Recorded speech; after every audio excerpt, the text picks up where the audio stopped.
Imagine for a moment that you're suffering from amnesia. You really don't know who you are or what your identity is all about. You might not know what grade you are in school or where your job is. You don't know if you like certain foods or dislike them.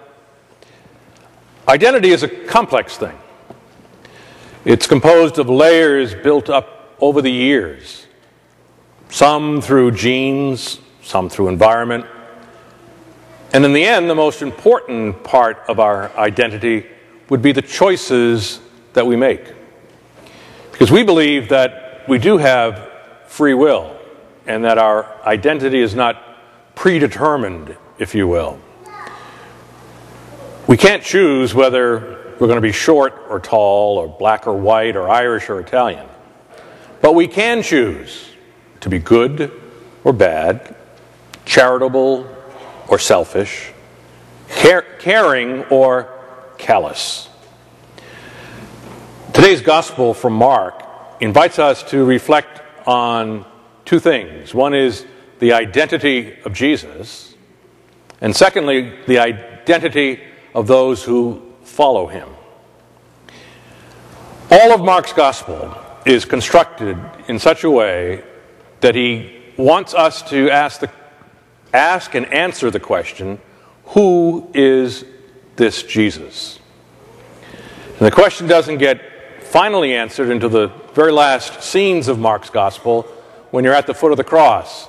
Jesus dies, and then the centurion proclaims, "This truly is the Son of God." In other parts of Mark's gospel, he's trying to urge his disciples not to tell people who he is. And today, in the 8th chapter, just about halfway through the gospel, we have this dialogue with the disciples. And Jesus is talking about his identity and says, "Who do people say that I am?"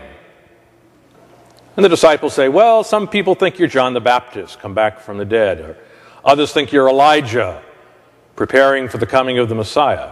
Or you're one of the other prophets." So Jesus listens to that and says, "Well, who do you say I am?" And Peter says immediately, "You are the Messiah." And Christ doesn't congratulate him necessarily, because his concept of Messiah is not the concept that Jesus is going to follow. He says the Messiah must suffer and die. And Peter says, no, that won't happen. And Jesus says, yes, it will. And he rebukes Peter, corrects him publicly, that he does not understand who this Christ is. And then the focus shifts to the disciples themselves. And Jesus says, if you want to be my disciple, if you want to have as part of your identity being a follower of Christ, you need to do three things: deny yourself, take up the cross, and then follow. And it's something that is addressed not just to the disciples of 2,000 years ago, but to you and me as we gather in prayer this morning and listen to Mark's gospel. To deny self runs contrary to our popular culture. Culture would say you always have to look out for number one, and meaning that I am number one.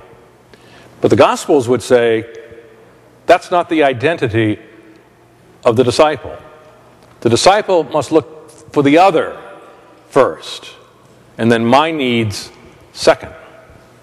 So if I see myself focusing all the time on my needs, my desires, my wants, we can rest assured that we are not identifying ourselves as a disciple. And then he says you need to take up your cross. Jesus will literally take up the cross, but for us our form of cross may come in a different way. It might be an illness or a severe disappointment, a bad experience, a loss of a loved one. Jesus says those things are not good in and of themselves, but if you take up the cross, if you bear the cross and somehow join it with the cross of Christ, then these bad things take on a good characteristic. They become redemptive. They become identified with Christ himself. So if we take up the cross, if we deny ourselves, then we need to follow the Lord where he leads us.